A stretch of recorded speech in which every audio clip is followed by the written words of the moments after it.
And we're live from the Shivering Break from our new studio.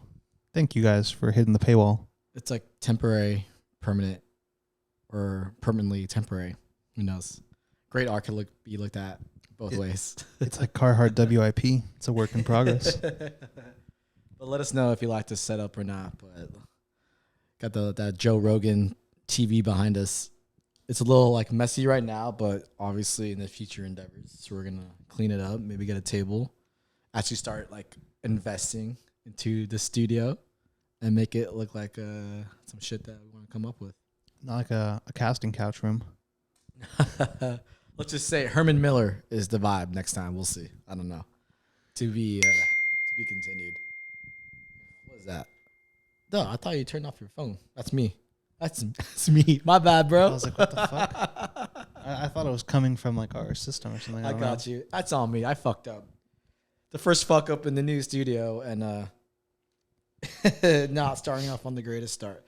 Anyways, bro, what are you wearing?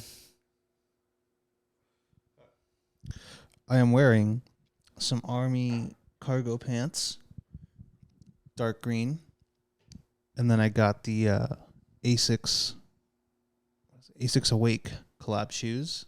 Shit, I didn't even pick a direction in which to start. We're going the hodgepodge. Target white T-shirt like always with a coffee stain. And yeah, you pulled the coffee stain. I was like, you gonna wear that onto the set? No, I brought a hoodie that I was gonna wear like. So you had a backup already. Well, no, I had like. You were gonna wear a sweatshirt. Yeah. Okay. But I wanted the option of like, if I got hot, let me take it off. I was trying to make you look prepared. I was like, oh, homie had a backup hoodie just in case shit went sideways. You know. I like to keep it real, you know. I always have some type of like flannel or a hoodie. You like just you need to slide out to something else before you guys see the vibes. You always have to have that extra on you. Yeah. And then Black Human Race hoodie. I got the Prince Street Pizza hat on. About to have some Prince Street later. Send us that check, please. free marketing for you guys. And that's about it, honestly. It's a light day. It's a cozy Sunday for you guys. Well, we were just moving a bunch of shit around, so we're like, we got to dress up something more active. And the weather here in LA is kind of being weird. It's kind of like San Francisco, honestly. It's a bit bipolar. Like some people we know. I'm just wearing the Riviera hat, country club hat that we got at Genesis Invitational. It's a great hat. It's a golf event, but the Riv is iconic in Los Angeles. Maybe one day. On my face, I got Retro Super Future, the heavies. Usually, I'd be going with like a sleeker or slim, like wrap, heavy, or some type of like 1960s like sleek look. But I actually got these for Coachella, but I'm enjoying it. I haven't had like a heavy frame in a very, very long time, so I went back to the turtle shells too. Usually, we don't know black shit, but the turtle shells are coming back. I'm gonna have to steal those. I'm gonna go buy a pair. Maybe you should wear them on the same day for the pod. I'm wearing LA Apparel polo. I don't know. I'm blanking now. I feel retarded. You know some of those days where you just like, I feel spacious and retarded? I feel like that today. I just bought some on it like nootropics. Not working. But LA Apparel, shorts, Supreme Hanes socks, white. I just got these actually. I've been rocking other pairs and colors. The 990s V5s. They're just getting dirtier and gnarly, which I like. And that's about it. Just hanging out. We were tanning out before this, actually. It was a tan party. You want to describe what you were walking into? I walked in. There was 2 TVs on. One in the living room, one outside. And the partition was open, so you could see both. I think, what was it? It was like a late 90s rap video. Like the shiny suit era. The house is white. Everything inside is white. Except the people. We're not white, guys. But it was Jerry Maguire and Jagged Edge was playing. No, I was explaining like it was like that Talladega Nights scene where John C. Reilly's like, I'm listening to like the sound system, and I'm watching the movie at the same time. That's literally what we were doing, but with like YouTube and Netflix blaring. What do they call it? Overstimulation? Nah. It's called just living right. We were just laying out, tanning, and having some drinks and enjoying a nice lazy Sunday. That's all it is. A Sunday in LA. You know. I don't know what you guys do in Wisconsin or Iowa, whatever those fuck states are. I bet you're doing something cool in like New York or Miami. Yeah, definitely. But not like this. No. Maybe Miami, honestly. Dude, Maybe Miami. Bro, don't. I know there's birds in the street, like bird ass hoes. Like edit that out. You're not trying to give out the fucking Batcave location. Yeah, no, fuck you guys. You ain't coming here. This doesn't exist.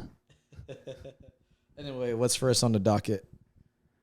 There's a big one that's first. So I'm gonna push that one down. Let's start with something that I think is that all of us can relate to. Gen Zs can't afford to shop sustainably. What's your take on What that? does that mean though? Like Genuinely, what does that mean? What is shopping sustainably? Is it like buying clothes that was sourced properly that like little kids didn't have to cut their fingers on? Well, if we talk about like supply chain issues and whatnot, and then remember that time with cryptocurrency, I was talking about like special contracts and stuff, and where's that shit you can record like the ledger where everything is recorded? Blockchain? The blockchain. I remember a lot of people were trying to apply that to clothing.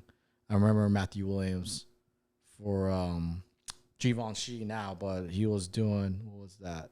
Aleeks Studios. And then there was like a tab, like a QR code where you could see where everything is from, like the materials, the labor, and where like what country it came from and where it was shipped. It's just like, it shows you everything besides the last mile. So I mean, that's one way of doing it, but I don't know. Like it's hard to counteract and shop cleanly per se, because just at the end of the day, like, do really people care? I feel like they're buying the fucking story. Like not how sick is your marketing, but like what is the narrative of the clothes? And if they even show you the process of like, okay, is this how it was made? Is this where they picked the cotton, or is this where they picked the silk from, or wherever the materials? Yeah. Showing how they sourced it and the steps all along the way, or are they showing like a luxury-esque type? This is how you're gonna feel when you wear this stuff, and I think that maybe decides on how they're gonna pick it, and then obviously price point. Yeah, I mean, there's this brand called Industry of Nations out here in Venice, by the way. Yeah, they give you these stories of like, oh, these are like the cotton is picked, and this is where it's like refined, and this is what country it comes from, and it's fair trade and whatnot. But here's the thing about capitalism: when you try to do things very square and righteous with high integrity, it ends up being very, very expensive. Exactly. What's that joke with David Chappelle? It's like everyone's complaining about like, oh, why are iPhones made overseas, right, in China? It's like, insert word I cannot say. It's like, do you want iPhones to cost like $5,000, right? Case in point. You're talking about like, at the end of the day, it's price point that commands whether what kind of buyer you want to get, and if you're gonna up the price point because labor is too expensive and because you're paying enough like everyone a fair wage, that price point is gonna come off to the consumer, and they're gonna have to pay for it. And now you're gonna have to ask themselves, do I want to pay for a white T-shirt that is made in Mexico, but now it's made in America? It's more like fair, right? And like it's a union. Do you want to pay $15 for like a simple white T-shirt, like a Hanes T-shirt, Or as Ye said, $1,000 tee with no logo. Yeah, but like I feel like that's a way different buyer. I think when they say Gen Z, they're talking about like the normal Gen Zer, right? They're just coming into the market. Yeah, no, I get what you're saying. I'm just trying to be fucking funny here by saying that. No, we have a percolation towards things that cost more than they are, but now we're going to like more esoteric conversations. Like this is art that's like arbitrary. But I feel like for the the fuck, that's why I wear $6 T-shirts from Target. Like, I know I could buy better ones, and I do have better ones, but like for example, I just spilled coffee on this thing today on the drive here. And there's no shame. You're like, whatever, cool. No, like I'm gonna throw it away, or I might keep it. I honestly, I don't know. I don't give a fuck. But what I do know is that next time I go to Target to buy toothpaste or, I don't know, condoms or whatever the fuck I need, I'm going to buy another one. Maybe 3 of them. This is like, in like definitely in the first world, that's like disposability, culture is like, whatever, I Fuck don't yeah, care, dude. like that's what really first world's about. It's like you can just throw shit out, like I have no remorse. Yeah. Like, you know what? I'm going to turn this t-shirt into a fucking rag. Yeah. And buy another one. Or now the kids are doing balaclavas with t-shirts. Yeah. Dude, we've been Like that doing that. ASAP Rocky video in Paris. Dude, we've been doing that since like 5th grade. I remember that. Funny enough, you bring up the coffee stain on the t-shirt. I think I had like an idea like back then. I was like in college, like early days of the line, be like sell coffee stain t-shirts. Can you actually pass me the coffee? Sponsored by, I don't know, something with the flask at the end. Sponsored by something not flaccid. Yeah, I was like one of those like meta shirts. It'll be like coffee stains on a shirt or like toothpaste stains. I know, dumb idea, right? Who knows? Probably could have sold that, upmarketed somewhere, Dover Street Market. That could have been the $20 t-shirt. I mean, looking at a generation of Gen Z kids that are just coming to the workforce. That's what I meant earlier. You know what I mean? And they're just starting to make their money, right? Do they really want to shop ethically at a very, very high price point? It comes at a price. And some people are willing to pay that, and some people are not. So I can see why business of fashion would say, can they even afford doing this? Like, I mean, who knows?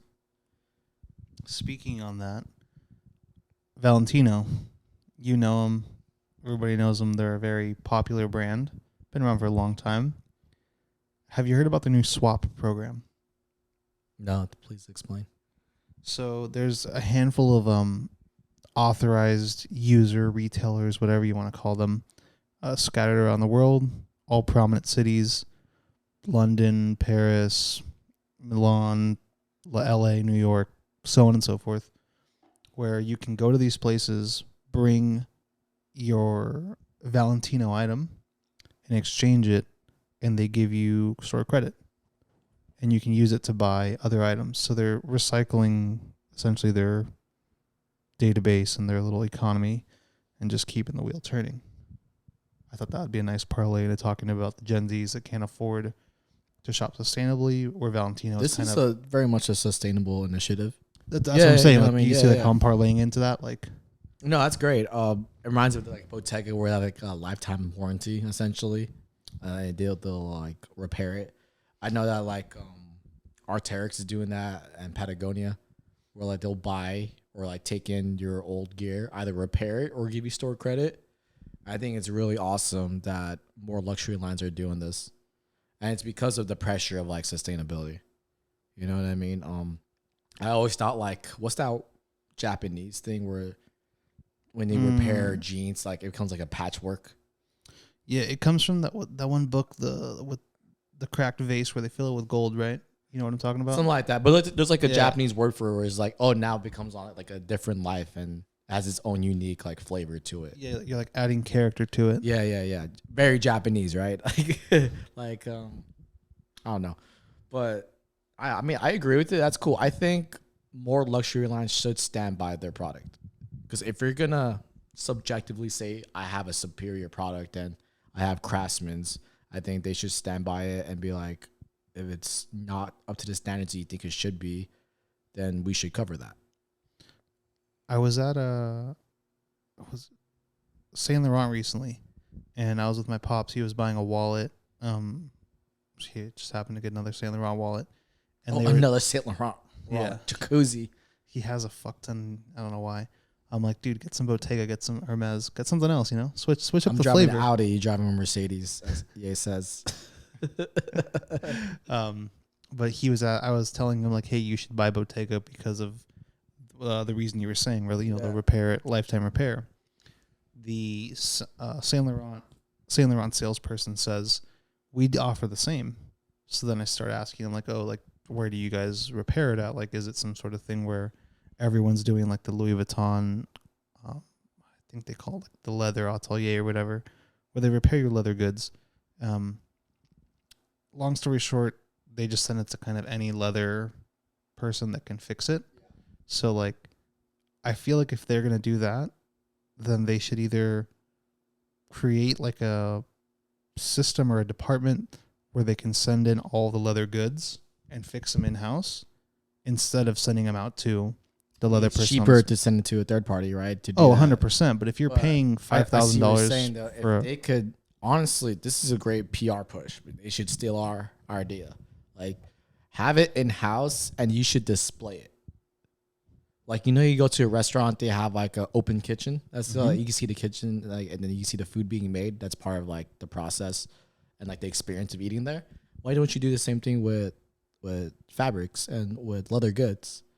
Not with fabrics, leather goods. So we're just like, you can see your product being made on the spot.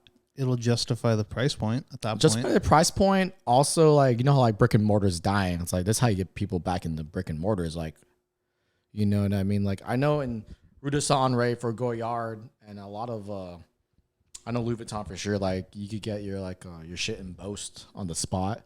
When I've always want to see it. Go to South Coast Plaza. You go upstairs. Or I guess they probably have something on Rodeo, but in South Coast Plaza on the 3rd floor, there's like, it's called the Louis Vuitton Atelier. Yeah. And it's just like where they do all the embossing and all the heat you have to stamping. go to the actual like upstairs. Like, they should include it in the retailer.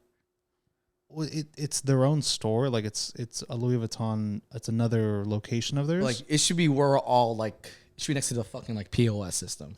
I see what you know you're what saying. I mean? It's like actual inside the actual. They do have a person like that's hand painting stuff there. Yeah. But the repairs is upstairs. But I see what you're saying. Okay. Make a not bigger store. Every retailer, because that's like not scalable, but all the major Flagship. headquarters. Yeah, flagship. Like, the one in Rodeo, the one in like Fifth Ave. I think that would keep people in the store and make it a little bit interactive and you could definitely justify like you're gonna spend $5,000 on this shit. Yeah, I mean, they should stand by their product, Because every year it goes up, it doesn't go down. Yeah, and they always say like, "Oh, we're not burning anymore," but I was like, "You're not burning, you're probably just drowning that shit somewhere else." You're cutting it, you ain't burning it. Oh man. So what's next on the docket? Next one, a little switch up. For everyone that's in the market for a property and you don't give a fuck about price point or interest rates, Kenzo has his pied-à-terre he's selling in Paris. It's all wood, kind of Neutra vibes. Would you want to live in Kenzo's pied-à-terre in Paris? I'm not a fan of his all over prints. Oh, the house looks nothing like anything he makes. It looks like Kenzo, Japanese. Yeah, it looks very Japanese, very minimalistic. He passed away recently. So.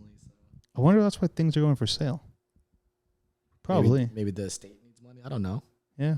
Time to move on. I don't know. Like, I'm surprised they don't turn into like a museum or something. That would be a sick museum. Yeah. I don't know. Fuck. I'd be down to buy it. Buy my OnlyFans so I can buy it. Well, good luck to the person that buys that Kenzo's pied-à-terre in Paris. Yeah, if you buy it, let us know. We'd love to shoot an episode of the pod out there. Yeah, why not? We'll let you be on it. We'll do a whole vid. We'll do like a architectural digest video or Vogue video in there. It'll be like an MTV like, Cribs. Like 1/10 the price. Not even just like pay for my like living. Yeah, just let us cheap broad. Just let us stay there. Next on the docket, I feel like, oh fuck, I don't want to say we predicted this, but we definitely, we're talking about it early. Normcore, quiet luxury, stealth wealth. This is like Succession, right? We're all watching Succession right now. Actually, tonight we're gonna have to, all the coastal elites. I was watching. I wasn't watching. I was showing the video of Family Guy. I was watching that thing, and they're like, "Oh, this is a show that only like 10,000 people watch, but it seems like a very good show."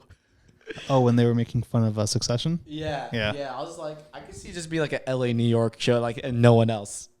And maybe Miami, because everyone in Miami is from New York. Yeah, that's just like our playground. Yeah, and maybe like Jackson Hole, Wyoming, and like Montana, And if you get it, you get it. Fuck it. Yeah, I love that show. That shit's Succession. You haven't watched it, go fucking watch it. But there's this like quiet rich swag going on. I see a lot of articles going on about it in BOF, Vogue, ID, days, whatever have you. You know, you think this is a fad or are we circling back? I think both. I think more people are going to start dressing like that because you can dress like that longer, and like the clothing isn't trendy. It'll last you many seasons, many years, but the pieces that they're picking as far as like why they're dressing that way is a fad, if that makes sense. It doesn't. I'm retarded. I'm a Riri. I don't say retarded because that's not PC to say anymore, but I'm a Riri. I see what you mean though. Like dressing like that is timeless in a weird way. The style is timeless. It's boring. That's why it makes it timeless. Yeah, exactly. Okay. But the items that they're picking, like, you motherfuckers would have never known about Loro Piana. Never. Or Brunello. Or Brunello. Dunhill.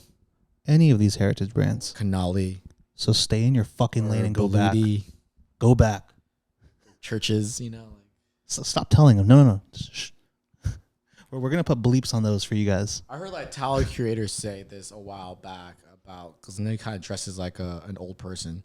So he gets a lot of inspiration from old people. It's like, one, because like that's real wealth.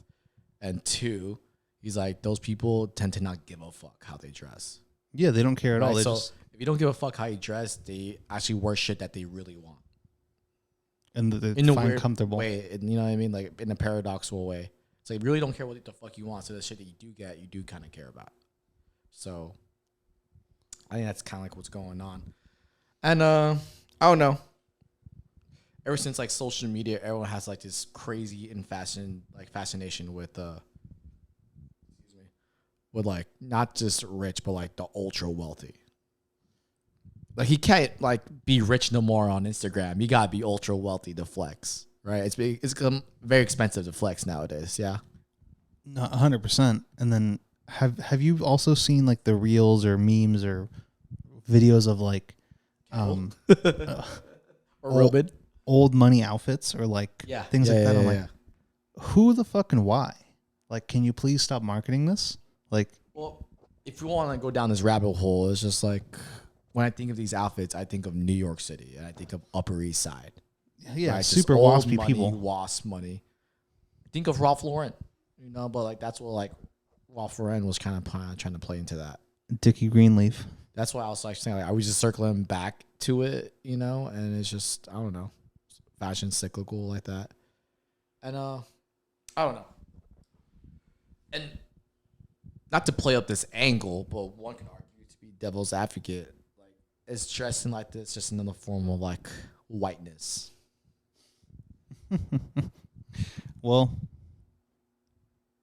pretty much. Where it's been like urban, right? Yeah. So it's just like that cycle of urbanness cycling out. It's not like the 90s, like, they say it's like everyone dressed kind of urban, right? That was like the flare, and it's kind of circled into like Y2K, and that's kind of like a whiteness. So like, is it shifting to where like the tides naturally go? So essentially, nighttime is over and morning is rising.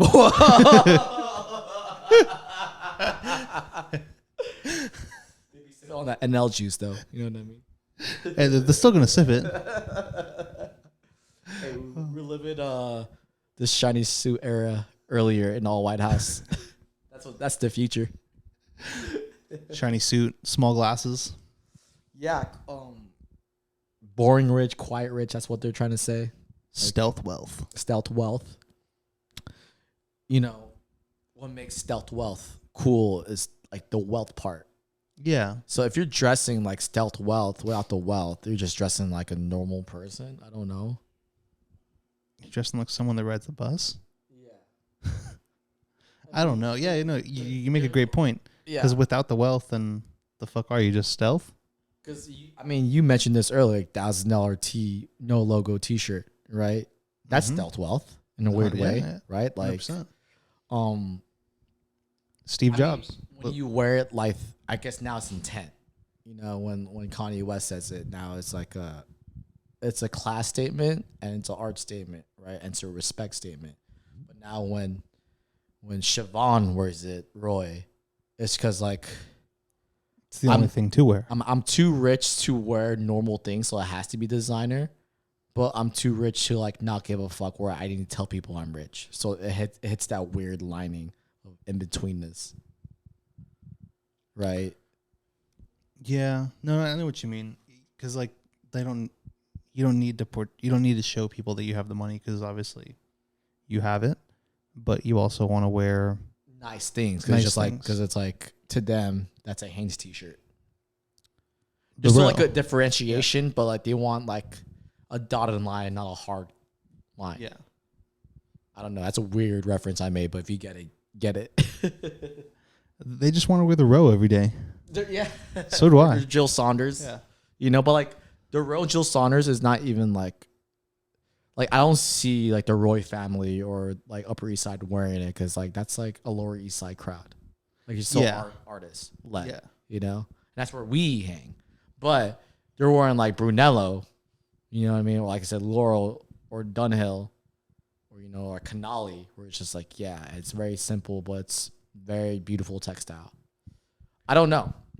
They're wearing clothing that if you come from a good family, That's what we have a friend. It says like, hey, listen, only be friends with other people with good families. You take that how you want, but it's the funniest thing to say, you know. all I gotta say Next time you is- go on a date, ask her or him, whatever, or they. or they, or all of them. Hey, is your family a good family? Do you come from a good family? If you wear that outfit, you're saying you come from a good family. Oh, speaking of families, Jound and Levi's has a collab. Yeah, you highlight this like specifically. How do you feel about this? How do you feel about this? You got so giggly. Um, Levi's an all-American company, so shouts out. Shout out to Levi's, man. I love those guys. They make some fucking great jeans. I used to want I still want all the Japanese denim and cool shit, but it just can't beat Levi's. I don't know. You could be Levi's. You ever heard of Momotaro jeans? Oh yeah, Momotaro, all that shit. But you know, these ones are just like In-N-Out Burger. Yeah, true. And I will say, like every other country, No, I'm like that Wants a pair of snob Levi's. where it's like I like Levi's, but it has to be like made Old. crafted. or made and crafted. It has to be like either you go crazy or you go like diving, right? Yeah, no, I get you.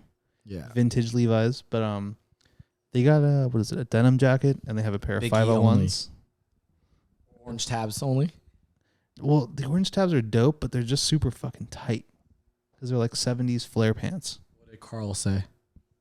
He's being celebrated tomorrow, by the way, at the Met Met, right? Gala. So we're gonna have that next week. Our Met Gala take. Be ready. Yo, I hope we see Frank at the Met Gala. Shut the fuck up.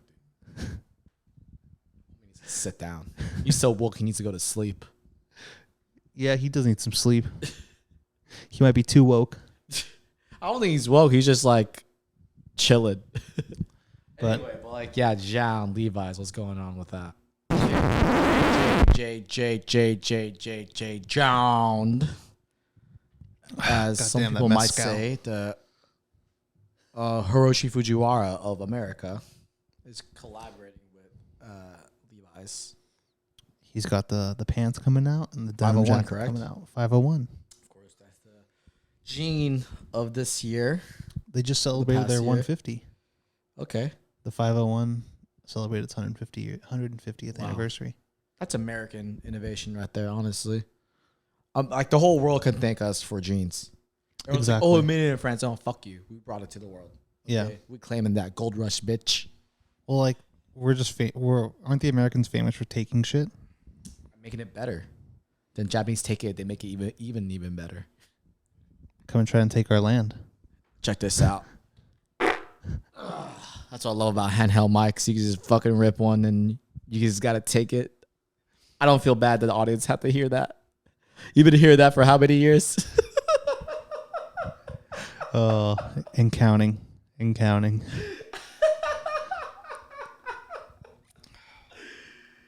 Oh my god, we fucking died over here in the cut. We got no windows in here. It's like Vegas. I gave you ventilation. Don't act like I fucking wasn't catering to your needs. Okay. What, you want to call your fucking union rep? There's water. There's a restroom. There's parking. Fuck you. Union. Let me call Jimmy Hoffa. So about this collaboration, It just looks another dope, man. one. I'm gonna need to get my hands on some pants. I don't mind having it. Yeah, I want it. I think anything that the Ben Trill crew does, I'm interested. JJ John is very much a tastemaker. He definitely has style that's up my alley. Everything is just like slightly adjacent to the original, which I love. You know what I mean? But he just makes it that much better because of his name on there, and that's like, it's cool. I like his aesthetic. I like the vision. But another collab by JJ John, like homie never loses. Well, wait till homie designs a Porsche. No, I'm waiting till he does like the black mock neck. Now he has the shoes, the New Balance shoes. He has the jean. Now he does work with Issey Miyake. I was like, oh, Steve Jobs. that's where we're going. Steven. Maybe next week I'll dress like Steven. We should do costumes. We should do cosplay. We gotta like, add that hashtag on there, cosplay. We should go to a cosplay Yeah, I festival. fuck with it heavy. No one get it because I want to get it. Yeah. You guys don't even. We're gonna take this out of the episode. On a side note, did you hear like that one article, Wall Street Journal? So they're not the fucking information on what's trendy, but Wall Street Journal said that like skinny jeans are back. I did see that, and I'm like, I want to hear your take on it on record. who was Prada? Raf Simons and Musha. They had skinny pants or slim pants in their most recent. Was it for suits or was it for jeans? It was trousers. It was like pants, like not suiting, but just pants. I think they're being contrarian. I could see that. Yeah, everyone's going left, so they're gonna go right. You think it's skinny jeans are back? I don't know. It's hard to say. Everything's so fucking cyclical and like such a flash in the pan. I feel like everyone just got accustomed to baggy pants now, and now they're like, oh, we're gonna go in skinny. It's like I don't know. It's not the Wall Street Journal's place to say, because who the I think I had a problem with the messenger on this one. Yeah, But also I do feel like it's just a contrarian take. There I say a very hipster take. I'll be like, yeah, skinny jeans are back in, bro. They never fucking left. I don't want to sound like that fucking guy. I know what you mean. I don't know. I think time and place. Like this past week I wore some pretty slim pants, but they were for like formal settings. So I feel like they're time and place. I think there's to be like a bifurcation, not now, but maybe in set future. Maybe fuck it, let's put a number on it. 4 years, whatever. There's be a bifurcation. Like if you like the ashy elbow guy in the corner, and you're of that age, stick with the more looser fitting jeans. But like, if it comes to time for skinny jeans to come back, let the kids have all that. Because I'm done. I'm done. Loose trousers all day, bro. Come on. I don't mind them slim or like straight, but like fucking Straight's leggings. fine. Leggings though, nah. Nah, not like what we did when we were younger. Rockstar like, not skinnies? rockstar shit. Like, come on, dude. I think And you like just have to keep up. Cuban heels, and like white sneakers. Like, nah, I'm not gonna get back to that era. I think you just have to keep one pair of black slim pants in your closet and a pair of Cuban heels. Just from that when that occasion arises. Hey, listen, I would like to, but I don't know if my body's gonna hold up or hold down in this case. You just gotta put it to the test. Right, when you hit that metabolism rate at like 31 and whatever age that your metabolism starts fucking with you, some things you just gotta let go. No, that's just why you buy HGH and start taking test and trend and But then you get too bulky, and then now you can't wear any clothes besides fucking sweats. And fucking True. bulky as Jordans. That's how you just run the clenbuterol and the HGH, bro. What Just did you stay say? lean. You're like, yo, you ever see that guy in the gym who's always wearing some like now the good J's, like the off one, like the flights. Oh yeah, he wears the flights and he wears like always basketball jerseys. He can't fit nothing else. His jeans, like not jeans, like his shorts be baggy as shit. Might as well be fucking jeans. Always cargos. He's probably lifting with the fucking fitted on. Like, Flat brim fitted with a sticker on still. yo, we got a lot of heat for. I know we're going on a tangent, but I want to mention the flat footed. Oh, the shoes Converse? at the gym. Yeah, I don't want to acknowledge commenters like that, but I know it's such a heated conversation. I know, we're just trying to have fun here. Wherever the fuck you want to the Fuck your gym. Converse and in the gym. Don't ever wear it. Don't be trash. Okay, I was talking about this with you the other day. Like, there's gym etiquette. That's not part of it. Okay, like if you wore Converse to the fucking gym, you go to fucking Planet Fitness or EOS gym. I said it. Go fuck yourselves. What's that? Fuck What's what you that say. one gym where they give you Fuck pizza? what you- At? fuck your fat feet. Don't get flat feet. Get fucking arches. They're better. What's I'm sorry.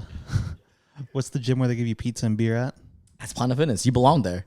If you wear Converse to the fucking gym, you belong at fucking Planet Fitness. Take that as you may. I don't give a fuck. All I want to know is the people that attend Equinox, Gunner Fitness, the Dog Pound. What's the new one in LA here? It's like a Soho House. Granite Gym, whatever. Any like Anything that costs more than $100 a month. Let's be honest. Any gym where highly good looking people at, they ain't wearing fucking Converse at the gym. I'll tell you that much. And what do you go to gym for? You want to get shredded and be healthy, but you go for the good looking people. Honestly, you know what I mean. So, Well, like the older you get, like I feel like once you're in your 30s, like the gym is the new club and the grocery store is the new club. yeah. I mean, I was gonna say, you ever seen good looking people at Planet Fitness or EOS? I think I may have seen someone that has like twins. Doesn't have a car. Maybe their kids have silver teeth. The fucking gym. I think that's that, but like, come on, bro, get a fucking better job. Like, come on, Get a better job. Like, get your shit together, man. Like, if you're going to one of those like two gyms, EOS or one of those like discount gyms, I'm sorry, that's what they are. Discount gyms, like, get it together, bros. You know, like, come on. Like, okay, I'll at least get 24. here's a step-by-step guide. Go to a Pusha T concert. He'll teach you how to make crack cocaine, which will increase your income, your earnings year over year, which will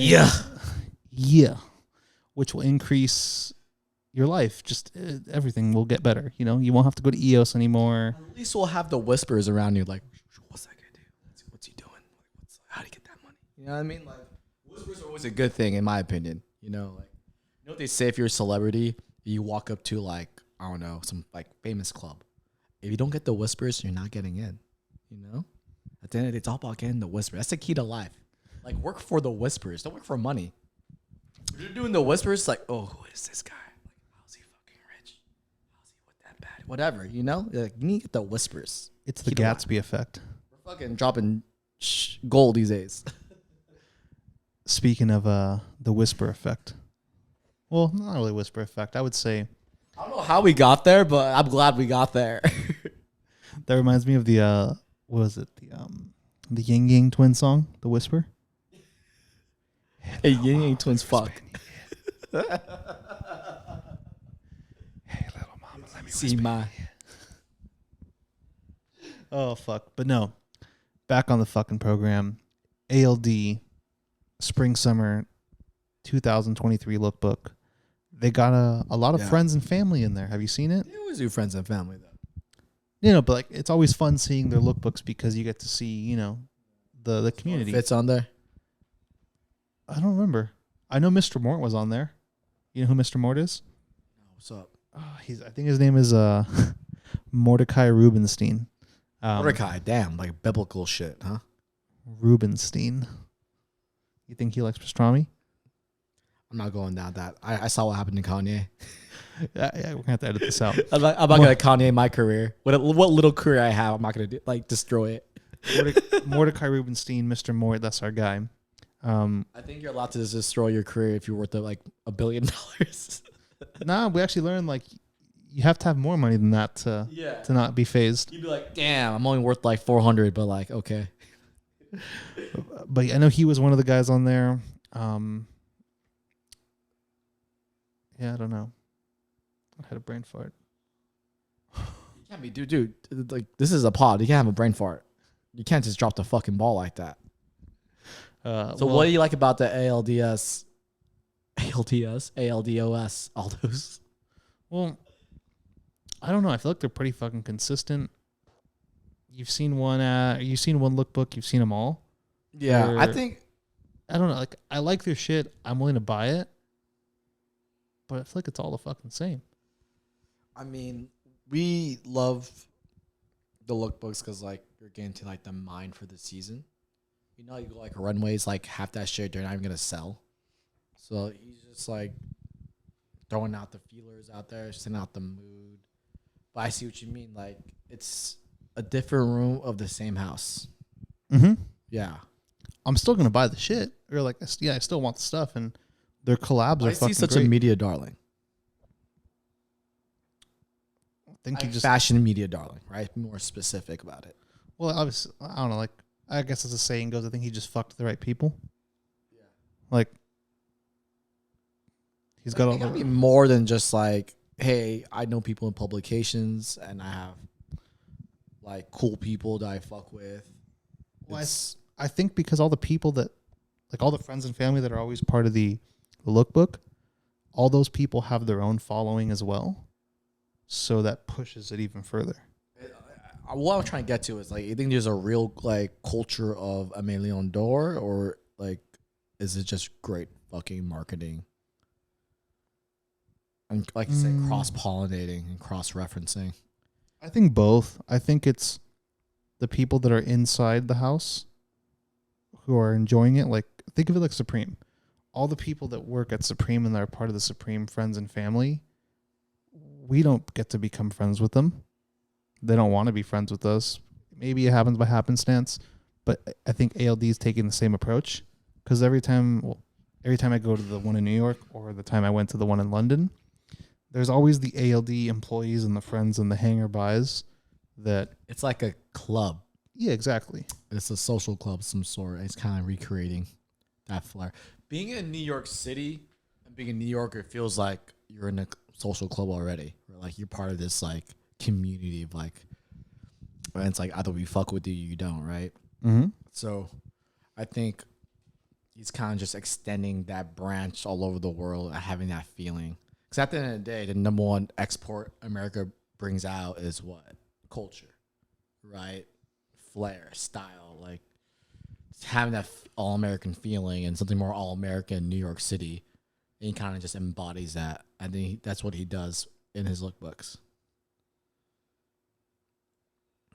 Building a sense of community if you want to like be like laconic about it. No, I agree with you 100%. He definitely builds that community, and he gets that that clubhouse feeling. Yeah. And I mean, remember that brand anything, but it's like a New York thing. I feel like he's like an extension of that. Like it's a New York thing. And everyone will always be like, what's going on in New York, right? Oh yeah, check out ALD and you'll find out. You know, that's that New York shit. It's a New York thing.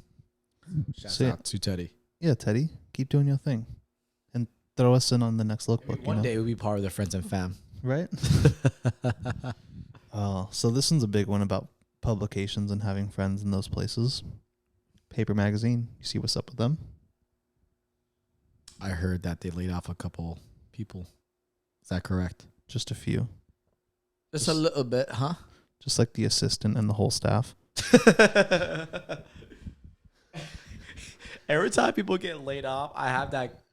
You know that one guy that had like an online mortgage company? Yeah, I think and he laid off every like 900 people on Zoom.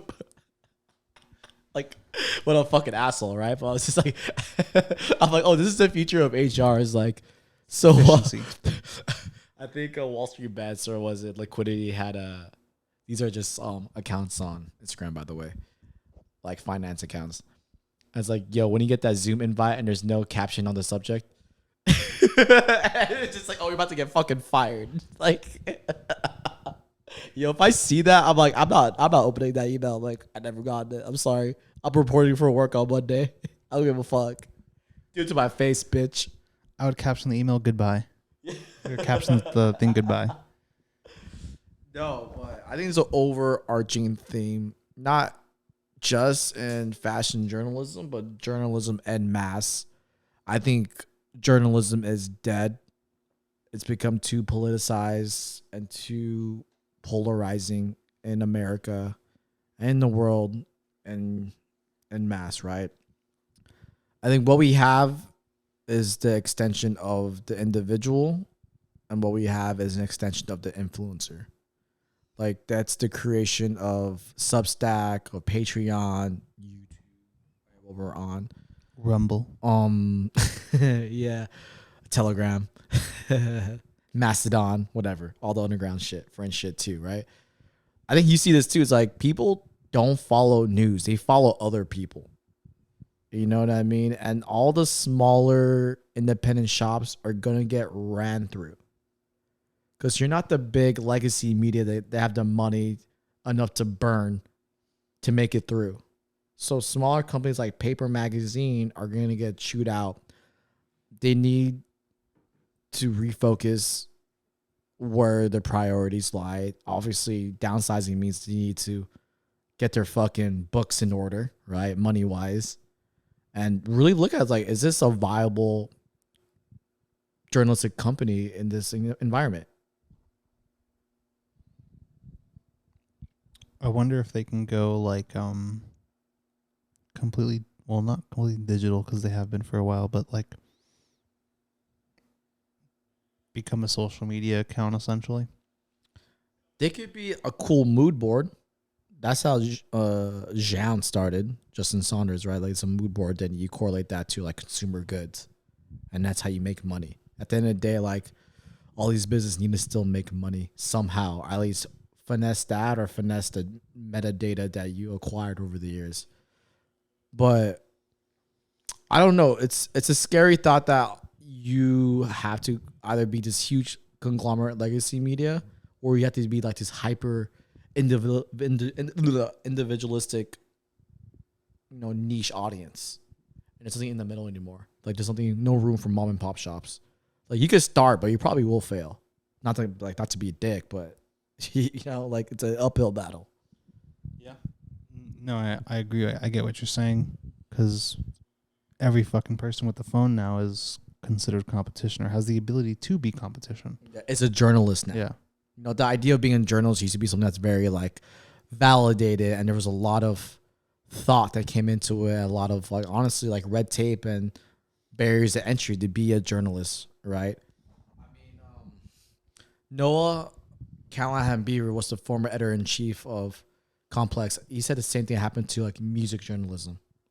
He said music journalists used to be very important because people had to buy albums.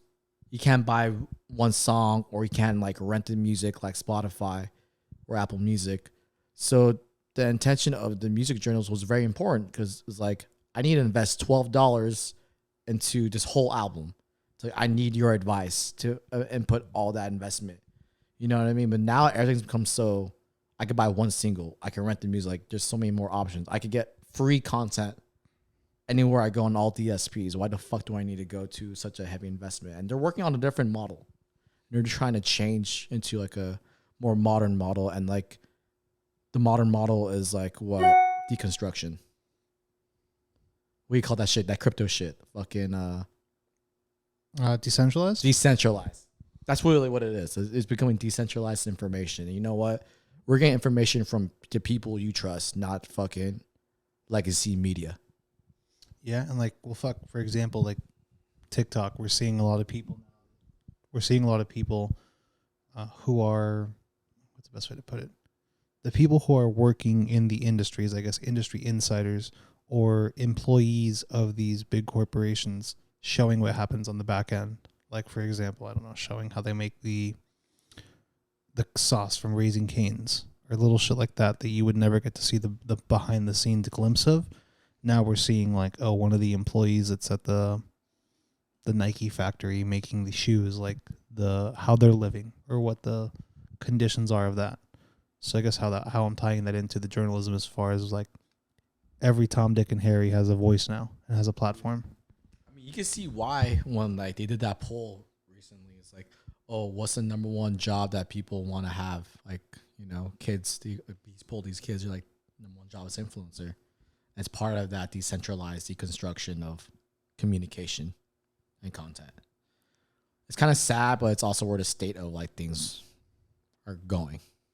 Perfect example of that would be Sporty and Rich, previous Complex employee, Yeah. leveraged her database, relationships, and everything that she built along the way. She built her name, then she built her style, The mood board. the mood, the vibe, and then now going straight to consumer goods and capitalizing on it. Right? That's the model. And she has a collaboration with Adidas. I heard this other day. There's no more brands anymore. All you have is merch brands or merch companies. Yeah, so many people have fucking merch these days. Yeah. Dude, well, fuck. Look at my head. Companies have merch. You I'm know what wearing I mean? fucking Like, pizza merch right now. so that's what it is. Like, there's no more brands anymore. It's just straight merch. So it's just like swag for the individual you follow or that company you follow. You know what I mean? And that has like social capital. Well, like one of our homies sent me a text recently, and it was like a screenshot of a purchase he made, like a purchase order, and it was the for the Succession fans, a T-shirt that had Kendall's name, Kendall Roy, but with the line through it / kind of like underlining. Was it underlining or was it slash through? If it was my name, I would say underlining, but if it was against me, I would say that's a fucking slash through. Tell that to the Swede. But But speaking Sporty of and that- Rich Sambas, right? Yeah, Sporty and Rich Sambas. But I was saying, like, speaking on that, I was like, everyone's buying little things now, and they're going after the targeted audience and the merch as far as, Yeah. like, you can merchandise anything now. But Sporty and Rich, though, they got the Sambas on deck that I think are How pretty do you fucking feel cool. about this? You've been on Samba like 2 years ago, and now it's reached en masse audience. Kind of over it, but I also like it because taking a page out of my boy Frank Ocean's book, all my shit's collabs. I guess I have one Samba that's the original, but everything else is a collab. But I'm tired of seeing people in fucking Sambas. What I hate more I is said earlier in the previous episode, I see more girls rock Sambas than dudes. I hate seeing dudes wear them, but poorly wear them. Like, I hate the dudes wear Sambas. They feel like I just got off the fucking pitch. exactly. Like, no one's wearing them for a fashion statement. They're wearing them for fucking, like, Dudes, girls are wearing it for Yeah, fashion no, exactly. statements. They're like, I know girls I've seen wear crop dickies and no socks and Sambas. that, or like they wear the super baggy pants, and like it just looks good. Like such a slim silhouette of a shoe with like very big pants. I like the elevated Samba. The thick The sole? reps. I'm a reps guy. I love reps. Oh, I see what you're saying. Yeah. Yeah, the Margellas. I know, like, one of our friend, that one that said, oh, like, good families only. It's just like, oh, these look like Sambas. I want to look at them and be like, oh, these look like Sambas. These are not Sambas. These are Margiela replicas. But, you know, I understand. At the same time, I kind of want to smack you. The insultants. Sporty and Rich. Sambas. It's a clean shoe. It's a classic cool. shoe. Summer's coming up. I'm also seeing a lot of gazelles right now. Yeah, I heard that article. It was a GQ, I believe. I think so. Yeah. I mean, the whole Adidas Gucci collab going heavy on gazelles, no? Oh, that's right. They did do that Yeah, was a yeah, gazelle. yeah. It wasn't a Samba, but same silhouette. Wes pretty much. Anderson's a big fan of gazelles. You had it in Steve Zissou. That's right. And there's That also was a real collaboration you did with Adidas too. there's also one more. I think it's called the handball special. Oh, Especial. Yeah. Or it's like Okay. Italian, so it's like Speciale or Yeah, whatever. El Coyote or El Compadre. Don Eladio. Are you one of those like Latinos that like have to like make sure it's like this is a Spanish word? Nah. Not Los Files, it's Los Files. Nah, it's case by case. Okay. Case by case, like what's the differentiating like factor? Just depending on how I'm feeling and who I'm with. Whites are in the room. Exactly. What Maybe Queens are in the room. what the ratio is. If the ratio's off, I gotta. If she's a blend of sexy and cute, like the Latino La Pasión comes out, no? If you're the perfect combination of sexy and cute, pues Hablo español por ti. Rosalia. If you guys don't know, Rosalia was out here. Would you like to like riz up these words? Essentially, like Latino riz up these words. I'd put so So much. not El passion. Compadre, El Compadre. How do you say it? El compadre. Pues estamos tomando un mezcalito aquí con mi compadre. I don't know what's going on.